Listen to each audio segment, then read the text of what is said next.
아직 좋은 사람을 못 만나서인지 아님 뭐가 부족한 건지 여하튼 현재 미혼입니다. 나이 먹고 좀 창피하지만 요즘 저에게 어이가 없는 일이 있었습니다. 어쩌다 한 번씩 이곳에 들러서 눈팅이나 하는 그런 지나가는 남자입니다.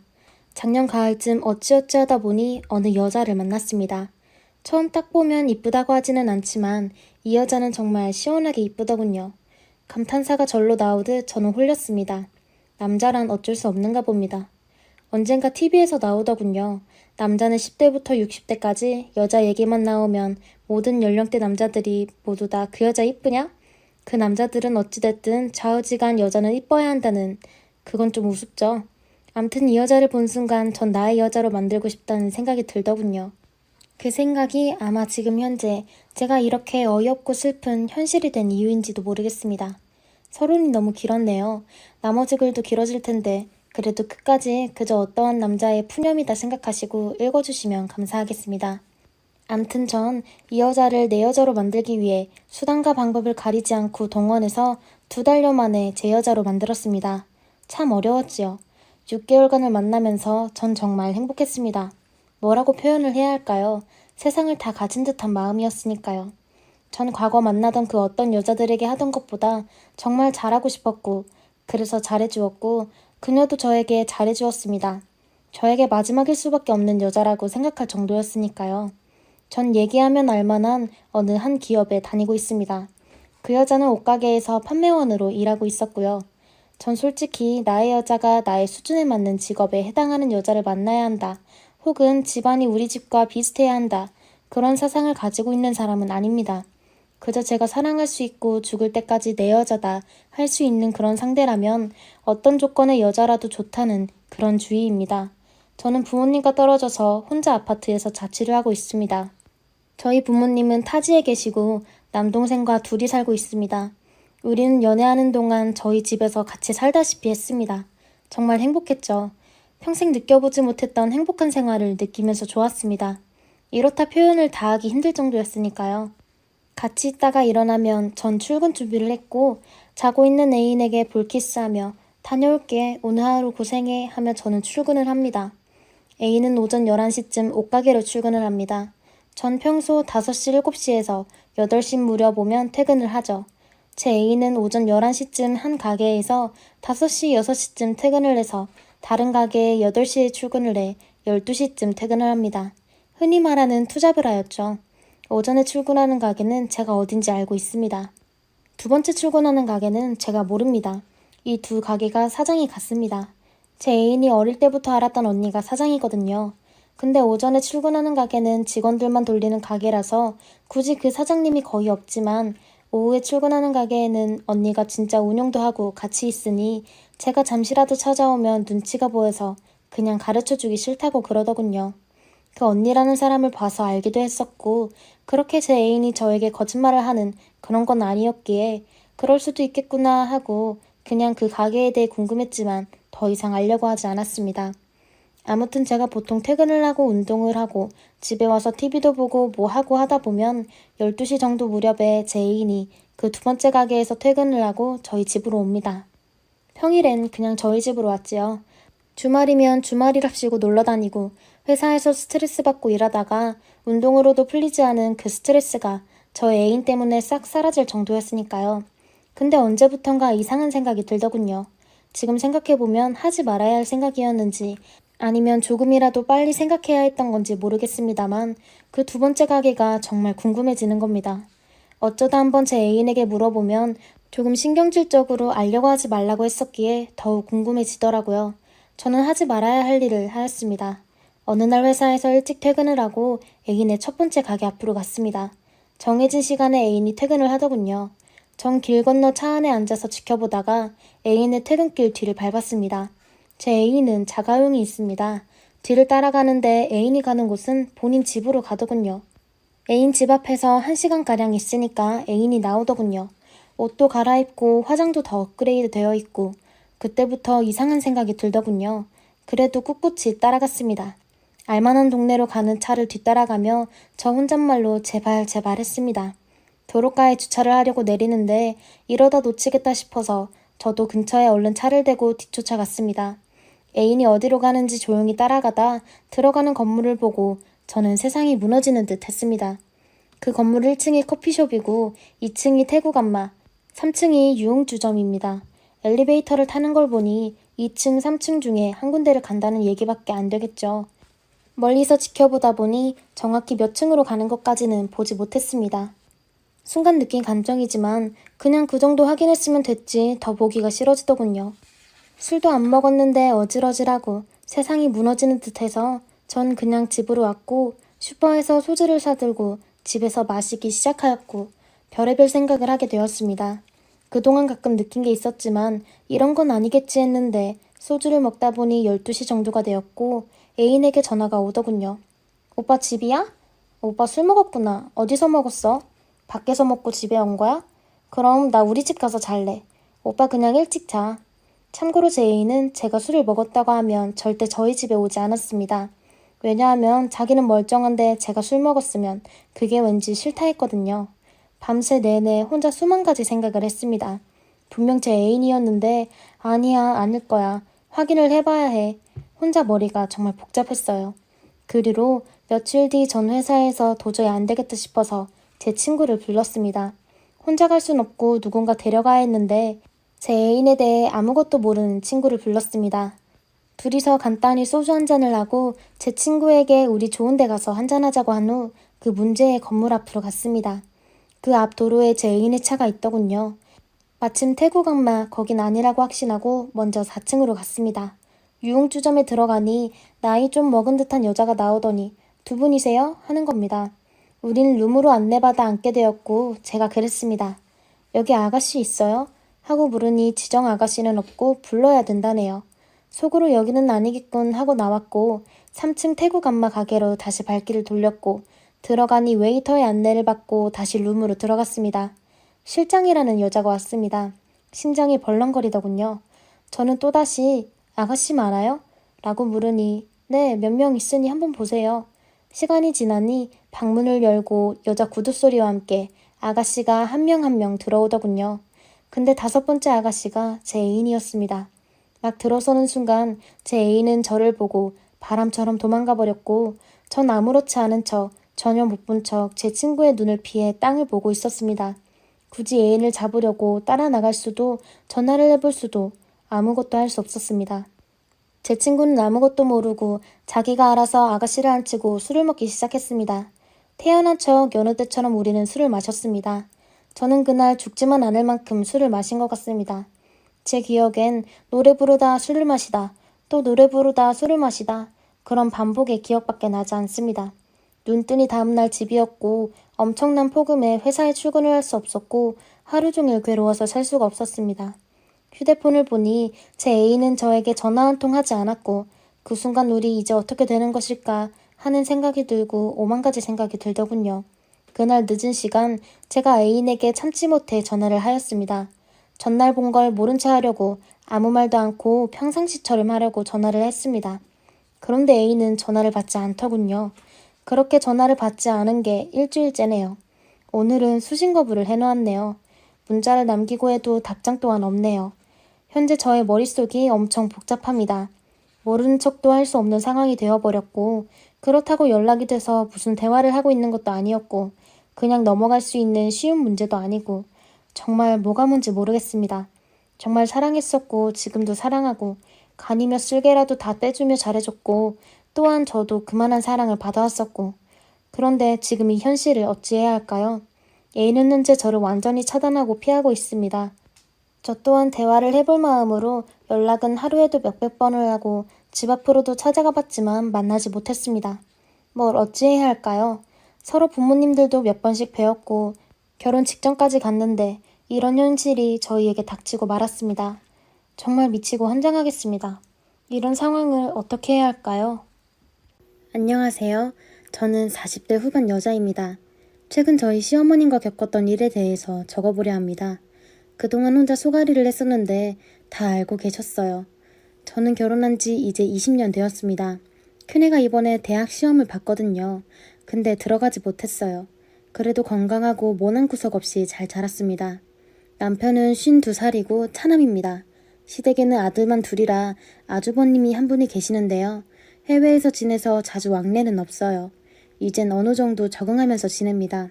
아주버님은 결혼 후 몇 년 뒤 직장 때문에 외국으로 온 가족이 나가게 되었고요. 원래 거기서 2년 정도 지내다가 들어올 계획이었는데 근데 웬일인지 아예 거기에 눌러앉아 지내더라고요. 다니던 직장도 다 그만두고 완전히 정착해버렸습니다. 그때 저도 그렇고 저희 시부모님도 엄청 놀라셨거든요. 그 뒤로는 제가 유일한 며느리였고요. 집안 문제를 많이 맡아가며 지냈습니다.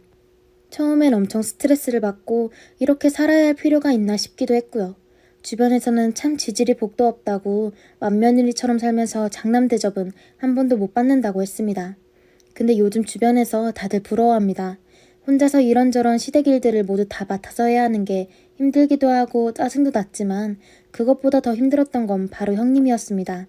아무것도 하지 않으면서 말끝마다 장남이라고 하며 받아먹을 건 다 받았거든요. 아마 외국에서 들어오지 않는 것도 형님 입김이 컸을 것 같아요. 아주버님네는 1년에 딱 한 번 옵니다. 심지어 그 비행기표도 저희 시아버님이 보내주셔서 오는 거예요. 아마 그마저도 없었으면 오지 않았겠죠. 아주버님은 저희 남편보다 2살이 많고 형님도 저보다 2살이 많아요. 결혼은 저희 부부가 1년 먼저 했고 첫 아이는 아주버님네가 1년 먼저 낳았어요. 저희는 아들만 둘, 아주버님네는 아들 하나, 딸 하나입니다. 나이대가 다 비슷하고요. 그 중에 대학에 들어간 이는 아주버님 첫째 아들 뿐입니다. 형님은 참 능력이 좋습니다. 음식 준비도 잘 피해가며 어떻게든 꾀를 부렸죠. 필요할 땐 장남이라고 도와달라며 뻔뻔하게 말하는 것도 거침없었죠. 형님을 뒤에서 욕하고 부러워하다가도 그냥 내가 바보고 미련한 고민이하며 어느 순간부터 놓았어요. 근데 자식끼리 비교하는 거 그건 참기 힘들었습니다. 예전부터 그랬습니다. 저보다 1년 먼저 아이를 낳아서 거의 엇비슷합니다. 근데 이게 어찌된 영문인지 시적하는 시댁만 오면 엄청나게 울더라고요.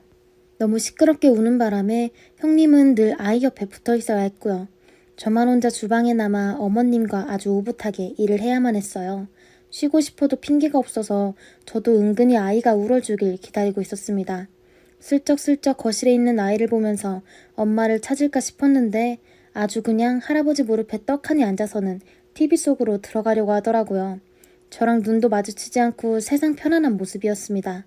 그렇게 몇 번 아이랑 눈을 맞춰보려다가 실패하고 나중에 형님은 뭐하나 하고 방에 가보니 아이와 함께 늘어지게 자고 있더군요. 한숨만 나왔습니다. 그렇게 구정을 보내고 집에 돌아가려고 차에 타는데 형님이 그러더라고요. 우리 아들은 효자라서 엄마 일 많이 하지 말라고 우는 것도 잘한다 하더라고요. 아니 효자로 치면 할아버지 품에 안긴 제 아들이 더 효자지 무슨 소리인가 짜증이 났습니다. 저는 그때 일을 가슴에 담아두고 있었어요. 그리고 추석이 돼서 다시 시댁으로 가게 되었는데 이번에는 정말 작정하고 아이가 좋아하는 장난감을 갖고 가지 않았습니다. 이번엔 저도 낮잠 좀 자려고요. 그런데 바람이 통했는지 아이가 정말 엄청 울더군요. 그것도 밤에만 울었습니다. 낮에는 할아버지의 무릎에서 TV만 보다가 밤에 그렇게 울어댔어요. 우리 아들은 엄마가 쉬는 꼴을 못 보는구나 싶었네요. 너무 크게 울어서 도저히 집안에서 달래기 힘들었고 결국 아이를 안고 밖으로 나왔습니다. 추석 달이 크긴 하더라고요. 그때 우는 아이 안고 한참을 많이 울었습니다. 그러다가 시어머님이 밖에 나오셨어요. 엄청 무뚝뚝하게 앉았냐 하시며 아이를 달라고 하셨고요. 근데 저희 아이가 워낙에 효자라서 할머니 품에 안기자마자 세상 떠나갈 듯 울기 시작했습니다. 결국 다시 제가 안았고요. 그렇게 한참을 시어머님과 밖에 앉아 있었습니다. 제가 어머님께 먼저 들어가 주무시라고 해도 듣지 않으시고는 걱정돼서 잠이 오겠냐고 하시더군요. 그래서 제가 에이 어머님 저도 이제 아줌만데 여보 라고 이야기했는데 저를 쓱 보시더니 우리 손주가 걱정된다고 하시며 계속 제 옆에 계셨습니다. 그때 별다른 대화도 없었어요. 그냥 둘이 앉아서 서먹하게 달 구경하고 있었습니다. 그리고 아이가 슬슬 잠이 들어서 이제 들어가자고 말씀드렸고요. 그때 어머님이 내일은 늦게까지 좀 자라 하시면서 혼자 휙 하고 들어가셨고 저는 다음날 점심까지 잤습니다. 아무도 방에 못 들어가게 어머님이 막으셨다더군요. 그런 작은 사소한 일들 때문에 미칠 듯이 힘들다가도 웃게 되고 그렇게 하루하루가 지나갔습니다. 나중에는 그냥 이 집의 며느리는 나 혼자구나 생각했고요. 그렇게 10년이 더 지났어요. 그동안 저희 부부도 많이 바뀌었고 아이들도 참 많이 컸습니다. 제일 크게 바뀐 건 제 남편 직업이었어요. 남편은 3년 전에 퇴사하고 저는 5년 전에 퇴사해서 집에만 있었고요. 그렇게 저희 부부는 함께 음식점을 시작했습니다. 그리고는 많이 바뀌었습니다. 닭갈비집을 했는데 생각보다 많이 힘들었습니다. 그러다 나중에는 닭갈비 조리법을 배우자고 했고 아주 큰 금액을 주고 레시피를 사왔어요. 그리고 나니 장사가 좀 되는 것 같더라고요. 그래도 빚도 많고 살림이 여유 있지는 않았습니다. 잘 되면 괜찮을 거라 생각하며 지냈어요. 그러다 저희 주변에 비슷한 음식점들이 생기게 되고 아주 세련된 간판에 인테리어를 갖춘 곳들이 늘면서 손님이 줄어드는 바람에 마음고생이 심했습니다. 저희 아이들도 학교 마치고 나면 와서 일을 도왔고요. 어찌어찌 잘 버티고 있었는데 갑자기 시아버님이 쓰러지셨다고 시어머니께 급하게 연락이 왔습니다. 그 연락을 저에게 가장 먼저 하셨어요. 원래 저희 시어머님은 엄청 무뚝뚝하신 분이거든요. 평소에 말도 거의 없으시고 표현을 잘 안 하십니다. 오히려 시아버님이 더 여성스러우세요. 좋으면 좋다, 이쁘면 이쁘다 이런 이야기를 자주 하십니다. 근데 그런 어머님이 엄청 다급한 목소리로 저에게 아버님이 쓰러졌다고 하시며 지금 병원 가고 있다고 하시는 겁니다. 그래서 저도 하던 일 멈추고 곧바로 병원으로 달려갔습니다. 그때 정말 엄청 놀랐어요. 얼마나 심하게 놀랐냐면 제가 그날 병원에 어떻게 간 건지 기억이 없습니다. 버스를 탔는지 택시를 탄 건지 생각이 안 나더라고요. 그렇게 병원에 도착해서 아버님은 이런저런 검사를 받으셨고 혈압이 평소 좀 높으셨는데 최근에 약을 잘 안 드셨다고 하셨어요. 뭔가 큰 병인가 싶어서 엄청 걱정했습니다. 어머님은 제 손만 꼭 잡고 계셨습니다. 단 한 번도 놓지 않으시더라고요. 1시간 정도 지나서 일 때문에 나가 있던 남편이 헐레벌떡 왔고요. 근데 정말 다행히도 위쪽에 작은 문제가 생겨서 많이 어지러웠다고 하더라고요. 그렇게 치료도 받고 약도 받아서 다시 시댁으로 돌아왔습니다. 저는 시댁에 남기로 하고 남편은 가게로 돌아갔어요. 아버님도 아버님이지만 어머님이 이번에 엄청 놀라신 것 같았습니다. 계속 아버님 옆에만 계시더라고요. 아버님은 그런 어머님이 신경 쓰이셨는지 가끔씩 한번 쓰러져야겠다고 이래야 남편 대접을 받는다면서 농담도 하셨는데 어머님은 아무 말씀 안 하셨어요. 나중에는 좀 진정이 되셨는지 어머님도 이야기하셨네요. 혈압 약통을 목에 걸고 다니게 해야겠다고 빨리 죽고 싶어서 안달이 났냐고 하시면서 다시 예전처럼 투닥투닥 하는 모습에 저도 좀 안심이 되어서 저녁 식사만 하고 다시 가게로 갔습니다. 근데 문제는 며칠 뒤에 형님이 귀국을 했더라고요. 아버님이 쓰러졌다는 소식을 듣고는 걱정됐는지 원래는 비행기표를 본인 돈으로 사는 걸 아까워하는 사람인데 갑자기 온다고 해서 저도 놀랬습니다. 귀국하자마자 시댁으로 가더니 함께 지내겠다고 하더라고요. 친정에는 가보지도 않고 바로 왔다고 아버님이 너무 걱정돼서 찾아왔다고 했습니다. 시아버님은 그 이야기를 듣고 엄청 좋아하셨고요. 저는 솔직히 그때도 탐탁지 않았습니다. 갑자기 와서 맏며느리인 척하는 게 너무 얌체 같아 보였거든요. 형님은 그렇게 시댁에서 며칠을 지내더라고요. 저도 오며 가며 뭘 어떻게 해야 하나 봤습니다. 저도 은근 신경이 쓰였고요. 근데 형님이 찾아오니 아버님이 슬슬 또 장남 이야기를 꺼내더라고요. 항상 말머리 아버님은 장남이라는 으로 시작합니다. 무슨 벼슬도 아니고 10년 넘게 들었어도 적응이 안 되더라고요. 시조카가 좋은 대학에 들어가게 되었다면서 집안의 자랑이라며 앞에 조미료처럼 한마디 딱 붙이더니 바로 본색을 드러내더라고요. 외국은 대학 학비가 아주 비싸다고 그래서 요즘 그 장남분께서 많이 힘드신다고 합니다. 결국 돈 때문에 비행기표에 투자해서 온 거더라고요. 아마 비행기도 마일리지 그동안 모은 걸로 타는 공짜라던데 충분히 그러고도 남을 위인입니다. 그러니 가족들 다 놔두고 혼자 왔겠죠. 시아버님 앞에서 아이들 사진 앨범을 가져다 펼쳐놓고 이번에 합격한 대학은 어디에 있는 거고 누가 나왔고 한참을 설명하는데 그 모습이 좀 웃겨 보였습니다. 카탈로그 펼쳐놓고 물건 파는 사람 같았네요. 그래도 시아버님은 참 대견하고 기특하다면서 좋아하셨고요. 저희 아들 성적을 보면 이번에도 대학은 물 건너가서 어릴 때도 그랬고 지금도 참 도움이 안 되더라고요. 그래도 자식 문제라 저도 별말을 하지 않았습니다. 타국에서 열심히 노력한 시조카가 대견하기도 했고요. 그리고 이른 저녁에 다시 가게로 나와서 남편과 함께 일하고 있는데 어머님이 전화를 하셨더라고요. 저보고 내일 오전에 집으로 오라고 하셨습니다. 혹시 또 건강에 이상이 생긴 건가 싶어서 어디 불편한 곳이 있냐고 재차 물었지만 그냥 또 오라고만 하시고는 다른 말씀은 없으셨습니다. 다음날 아침 남편과 함께 서둘러 시댁으로 갔고요. 도착해서 보니 어머님과 아버님이 거실에 계셨고 형님은 방에서 자고 있더군요. 시차 적응이 힘들다고 세상 모르고 자고 있길래 깨우지 않았습니다. 거실에 앉아서 아버지는 건강 이야기를 하고 있는데 갑자기 시어머님이 방에 가셔서 뭘 갖고 나오셨어요. 낡은 주머니를 들고 오시더니 제 앞에다가 툭 하고 놓으시는 겁니다. 그러면서 딱 한마디 하셨어요. 이번에 너희가 쓴 병원비 여기다가 넣었다 라고 하시며 다시 일어나시더니 그냥 주방으로 가셨어요.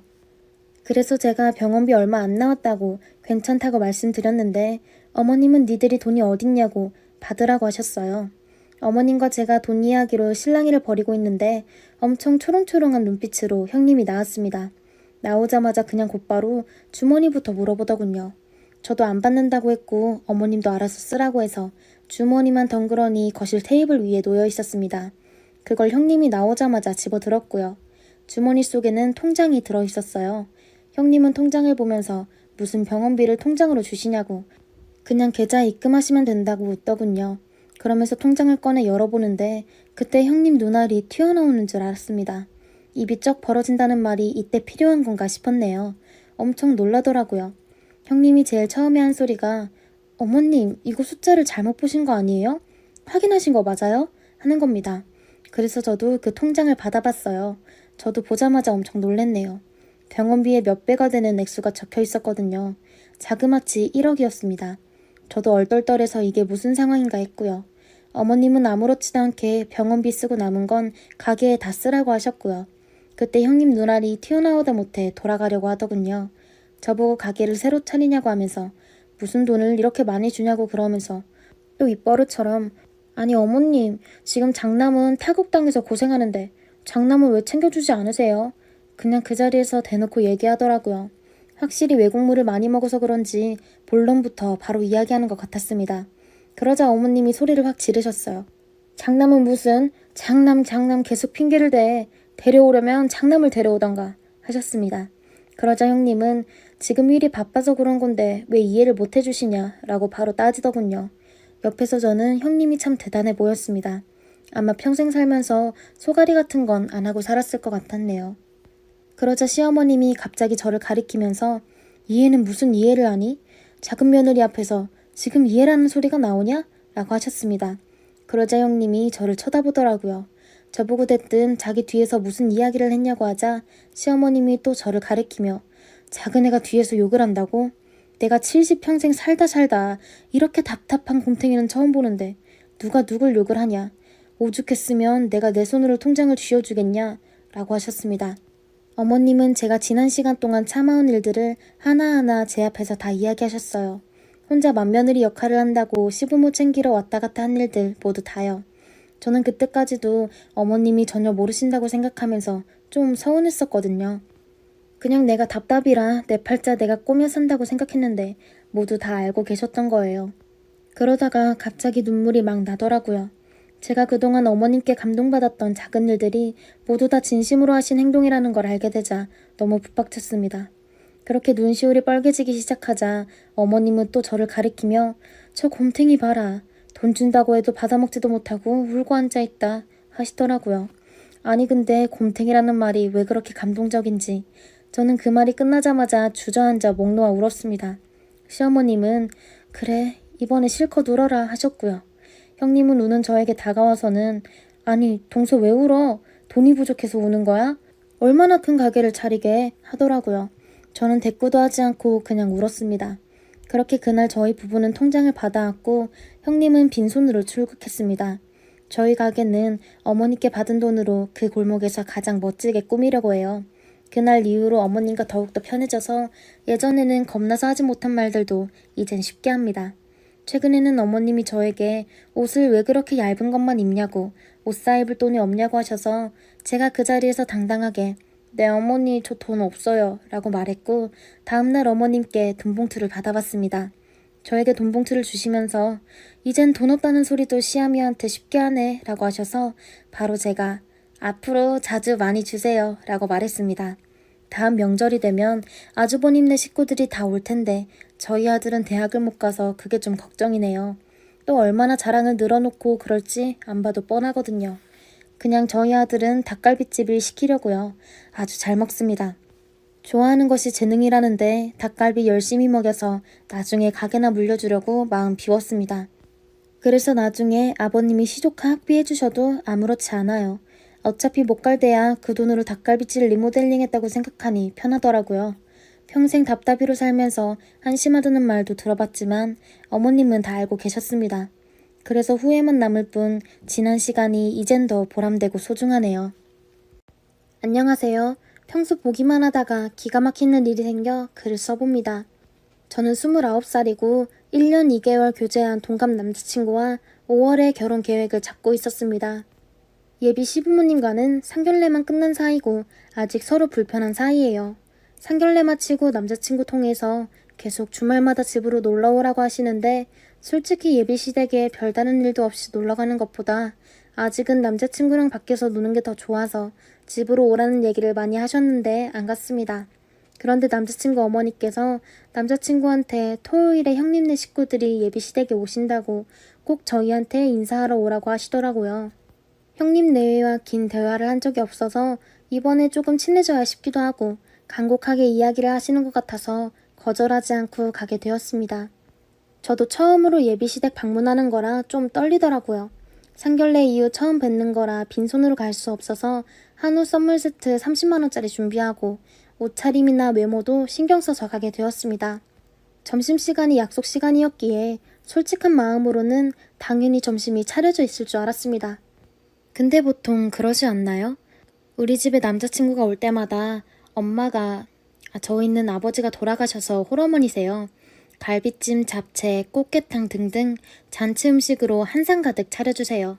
사위는 장모 사랑이라고 사위 위하는 마음 가득 담아 준비하시고 남자친구를 조심스럽게 대하시거든요. 그래서 남자친구도 우리 집에 왔다 가면 늘 사랑받는 기분이라고 이야기하곤 했어요. 제가 도착한 게 12시 반이었는데요. 와, 생각하니까 또 눈물이 왈칵 나네요. 남자친구 어머니가 저를 보시자마자 황태찜 해준다고 하시더군요. 그래서 그러려니 했는데 형님이 그때 콩나물을 다듬고 있는 거예요. 서로 인사 마치자마자 어머니가 너도 뻘쭘하게 있으니 좀 그렇지. 와서 같이 콩나물 다듬고 황태 좀 잘라라. 크게 먹고 싶으면 크게 자르고 작게 먹고 싶으면 작게 자르고 알아서 해. 이러시는 거예요. 조금 황당해서 남자친구를 봤더니 뭐가 문지나는 식의 평온한 미소의 얼굴로 저를 주방에 두고 자기 형한테 가더라고요. 눈치 없는 남자친구의 행동이 더 저를 황당하게 했지만 저 역시 분위기를 깰 수 없어서 손을 씻고 콩나물 손질을 했습니다. 황태찜에 들어갈 황태는 얼마만한 크기로 잘라야 하는지 여쭤보니 형님도 모른다고 하더라고요. 어머니는 마침 참기름이 떨어졌다고 참기름 사러 나가셨고 형님하고 둘이 그걸 어떻게 잘라야 하나 정해야 하는 순간이었죠. 어머님이 한 입 크기라고 했으니 이 정도 하면 되겠죠? 하면서 형님이 표본을 주길래 열심히 그대로 잘랐습니다. 근데 나중에 어머니 오시더니 저희가 한 가로 3cm, 세로 4cm로 잘랐는데 이렇게 해놓으면 그릇에 넣으면 너무 작아서 먹을 것도 없다면서 이야기를 하시더라고요. 약간 화가 난 말투로 말이죠. 그럴 거면 나가시기 전에 마음대로 자르지 말라고 이 정도로 자르라고 정확하게 말씀해 주시지 싶었습니다. 그렇게 지나가나 했으나 남자친구 형이 밥 먹으면서 황태가 뭐 이렇게 작냐고 하니까 형님은 땡땡씨가 이렇게 예쁘게 잘랐으니 아무 말도 말고 먹으라고 하는 거예요. 저는 형님이 자르라는 대로 잘랐는데 저한테 뒤집어 씌우는 졸지에 뭣도 모르면서 막 함부로 황태 손질한 사람이 돼버린 거죠. 그리고 식탁이 작아서 사람이 형님 딸까지 7명인데 남자들 3분 먼저 드리고 여자끼리 나중에 먹었습니다. 형님하고 남자친구가 덩치가 좀 커서 식탁이 좁다는 이유로요. 일단 예비 시어머니 형님 저랑 같이 밥 먹었는데 반찬이 황태찜 하나, 김치 하나, 김 하나 이게 끝이었고 국도 없었습니다. 그 와중에 형님하고 어머니는 대낮에 캔맥주 한 캔씩 하시더라고요. 점심 끝낸 시간이 2시이고 남자친구랑 뮤지컬 예약이 4시로 되어 있었는데 여기가 지방이라 뮤지컬 보려면 50분 정도 차로 이동해야 돼요. 근데 2시에 밥을 다 먹었는데 시어머니도 가만히 계시고 형님도 가만히 계시는 거예요. 남은 맥주를 홀짝거리면서 계속 수다 산매경에 빠지셨는데 저는 모르는 분들을 이야기하기도 그렇고 시간이 흐르니 초조해지더라고요. 그 자리 자체가 불편하기도 했는데 저는 안중에도 없는 분위기가 저를 더 불편하게 만들었던 것 같습니다. 나보고 설거지를 하라는 건가 싶기도 하고 저도 처음 인사 온 건데 뭐 그렇게까지 해야 되나 오기가 생겨서 안 하고 계속 앉아 있었습니다. 30분이 지나도 40분이 지나도 뮤지컬 시간에 맞추려면 출발해야 하는 시간이 15분 남았는데 계속 아무도 뒷정리를 안 하길래 너무 짜증나서 그냥 제가 설거지를 했더니 기다렸다는 듯이 둘이 설거지 잘한다느니 애가 동작이 빠르다면서 날렵하다는 둥 뒤에서 그러고 있네요. 칭찬인데도 듣기 불편한 그런 말들이 들리는데 어찌나 속이 끓던지.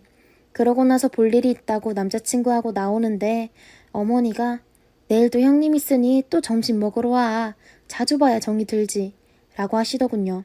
주말 이틀 내내 데이트하려고 했는데 남자친구 의견을 구하기 위해 얼굴을 봤더니 역시 생겨뒀더니 내일도 오자는 식으로 작게 오자 이러는 거예요. 눈치 없는 놈. 일단 뮤지컬을 보긴 했는데 머리에 들어오지도 않더군요. 뮤지컬 보고 술 먹으러 갔다가 뭐 이상한 점 없었냐고. 사람이 처음 집에 왔는데 그때 재료 준비부터 해서 설거지까지 내가 했다고. 형님은 자기가 시키는 대로 했는데 내가 한 걸로 뭐라고 했다고 얘기를 꺼냈죠. 그리고 대판 싸웠고요. 남자친구는 자기 가족 편만 들더라고요. 예민하게 받아들인다. 엄마나 형님이 그냥 한 말인데 왜 그렇게 남의 식구처럼 구냐는 둥 말이죠. 그리고 오늘 오전에 카톡이 왔는데 자기 엄마한테 오자마자 설거지 시킨 거, 황태찜 손질시킨 거 뭐라고 했더니 시어머니께서 말씀하시길 자기가 설거지한 거를 왜 우리한테 그러냐. 자기가 무슨 식구지 손님이냐. 예민하다 그러셨대요. 아 그리고 예비 시아버지만 처음 온 애한테 왜 설거지를 시키냐고 하셨대요. 그리고 처음에 식사하면서 남자친구 아버님이 같이 먹자고 빈말은 해주셨습니다. 상견례 때도 그렇고 아버님은 그래도 저를 배려하는 느낌이 항상 있으셨던 분이셨거든요. 그리고 남자친구는 아무 생각이 없고 자기 어머니가 편하게 생각해서 그런 거라고 정말 제 입장을 하나도 생각 않고 무조건 어제 점심 먹으러 오라고 했는데 일방적으로 제가 싸우고 안 갔다고 버릇없다고 하네요. 헤어지자고 통보해 놓은 상태인데 기분이 정말 말로 표현이 안 되게 거지 같습니다. 결혼 안 하는 게 맞겠죠? 후기입니다. 출근해서 확인하니 댓글이 너무 많이 달렸네요. 어제 퇴근할 때까지 확인하다가 집에 와서 엄마랑 상의하고 너무 속상해서 울다가 잠들었다가 새벽에 깼는데 구 남자친구에게 전화 오고 문자가 와 있네요. 카톡이랑 전화는 차단하고 문자는 스팸 처리했는데 메시지는 스크럽 메시지함에 저장이 됐네요. 구구절절 긴 문자입니다. 자기네 어머니가 많이 속상해 하신다고. 어머니는 정말 그런 의도가 아니었고 가족처럼 생각했는데 제가 너무 예민하게 왕래를 안 하려고 하는 게 보여서 속성으로 친해지려고 일부러 더 스스럼 없이 대한 거다. 남자들이 먼저 식사를 한 부분도 역시 식탁이 좁아서 다 같이 먹을 수 없는 데다 빨리 먹고 여자들한테 비켜줘야 해서 식사 속도가 빠른 남자들이 먼저 먹은 거다. 애초에 손님으로 생각하지 않는 거 어차피 상견례도 끝나고 이제 한 식구 될 건데 내외할 필요가 있겠냐는 생각에서였다고 그냥 구구절절 변명이네요. 그리고 남자친구하고 대화하면서 어머니 얘기를 가끔 들으면 늘 하던 얘기가 그거였습니다. 남자친구 형 부인이 시어머니 한 분은 정말 잘 만났다고 정말 좋은 시어머니라고 그렇게 강조를 하셨대요. 제가 결혼한다고 했을 때 형 부인한테 말했더니 다른 건 몰라도 시어머니는 정말 괜찮고 좋으시다고 전해달라고까지 했대요. 그래서 제가 너무 마음을 푹 놓고 있었나 봅니다. 어머니도 어머니지만 결혼했다면 형님 될 분도 보통이 아니고 그 집에 머무르는 시간이 3시간밖에 되지 않았지만 들어가는 순간부터 기빨리고 제가 주체적으로 결정하고 화를 내고 생각할 겨를도 없어서 저는 바보가 되는 듯한 느낌이 들었습니다. 문제는 분명히 자각하고 있었는데 그래도 여기서 엎으면 엄마 얼굴에 먹칠을 하는 거지 하는 생각으로 꾹 참았고요. 사실 남자친구가 그렇게까지 저를 공감 못하고 자기 가족만 생각할 줄은 상상도 못했고요. 이게 너무 비참합니다. 나는 남자친구에게 겨우 그 정도의 사람이었다는 게 늘 가족보다 내가 우선이라고 했는데 이런 상황에 놓이니 그냥 너무 하찮은 취급이네요. 남자친구라도 제 마음을 위로해 주었다면 이 상황이 해결될 수 있었을 것 같은데요. 겨우 이 정도의 사람을 동반짝감으로 생각했다는 게 너무 웃기고요. 1년 2개월간의 추억들이 너무 아깝고 그렇게 알콩달콩 연애했던 다정했던 남자친구가 지금 이 남자가 맞는지 혼란스럽고 마음이 너무 아픕니다. 엄마가 불러서 좋게 타이르고 서로 좋게 헤어지라고 하시는데 저는 아직도 저 사람한테 정이 남아있는 제 자신이 너무 화가 나네요. 그렇지만 저도 알 것 같아요. 이런 결혼을 하면 결국 지금 남아있는 정도 뭐도 없이 원수처럼 이혼하게 될 거라는 거. 그리고 이런 문제로 다음날 점심에도 안 가고 자기 아들 마음 고생시킨, 이미 예민하게 찍힌 아들 여자친구 결혼하면 뭐 잘해주겠어요. 그쪽 어머니가 우리 헤어진 거 알고 아들 힘들까봐 새벽에 속상해서 혼자 흐느껴 우신다고 하시는데 정말 제가 울고 싶네요. 엄마 말씀대로 경력 쌓아서 혼자 사는 게 어떨지 생각해 봐야겠습니다. 이제 마음이 꽉 닫혀버리고 사람도 무섭네요. 저는 세무회계법인에 근무 중인데 세무공무원 자격증 시험을 병행하면서 근무 중인데 제가 공무원이 된다면 대우가 달라졌을까요? 남자친구 급여보다 제가 더 많이 받는 걸로 알고 있습니다. 시부모님의 인맥으로 결혼식 축의금 들어오는 것 빼고는 이것도 시부모님이 가져가실 거라고 미리 못 박아 두셨습니다. 상견례 때도 제 힘으로 하려고 했고 학교 졸업하고 군대까지 갔다 와서 실제 경제활동한 기간이 3년도 채 되지 않은 남자친구에 비해 저는 6년째 근무 중이고 엄마가 생활비도 안 받으시고 결혼 자금 모아두셔서 아버지 돌아가실 때 받은 제 몫의 유산 조금과 모아놓은 돈이 1억 정도 있는 걸로 지방에 아파트 전세 하나 얻어서 같이 시작하려고 했는데요. 시부모님 사정도 뻔히 알고 부담 주기 싫어서요. 상견례는 마쳤고 3월에 집 알아보면서 구체적으로 계획을 잡으려고 하고 있는데 전염병 때문에 식을 미루고 그냥 집만 구해지면 같이 살다가 결혼하자. 여기까지 진행돼서 예약을 취소하고 위약금 물고 그런 상태는 아닙니다. 제가 사는 곳은 경상도 읍내고 남자친구 집은 아주 시골이에요. 식장을 잡으려면 다음 주도 바로 잡을 수 있고 그래서 미리 예약 안 해놓은 게 정말 다행이네요. 이 와중에 친구들은 다 알고 있습니다. 그리고 웃기게도 형님네가 시부모님한테 소홀하다고 남자친구가 늘 서운하게 생각해서 우리가 잘하자는 마음으로 정말 잘하려고 생각하고 있었는데 남자친구가 그러더라고요. 네가 연애할 때 나한테 부모님 대했던 모든 말은 다 거짓말이었냐고. 그런 말이 진심이었다면 이런 일로 결혼 깨자는 소리는 안 할 거라고.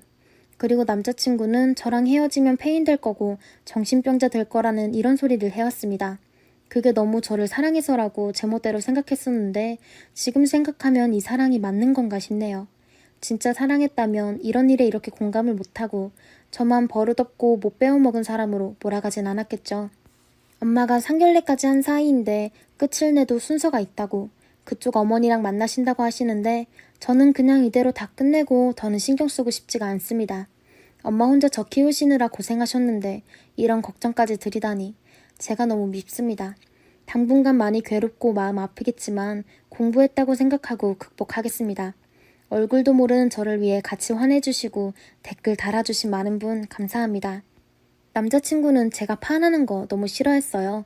막상 판에 올라오는 걸 보면 남자들이 싫어할 글들도 없고 그냥 사람 사는 얘기인데 판 링크 걸어주려다가 또 말이 길어질까봐 그냥 이대로 끝내기로 했습니다. 돈이나 열심히 모으고 공부 계속해서 더 큰 사람이 되겠습니다. 누구누구의 아내가 아니고 그냥 내가 더 멋진 사람이 돼서 이런 무시 안 받고 살아야겠습니다. 저 잘한 것 같네요.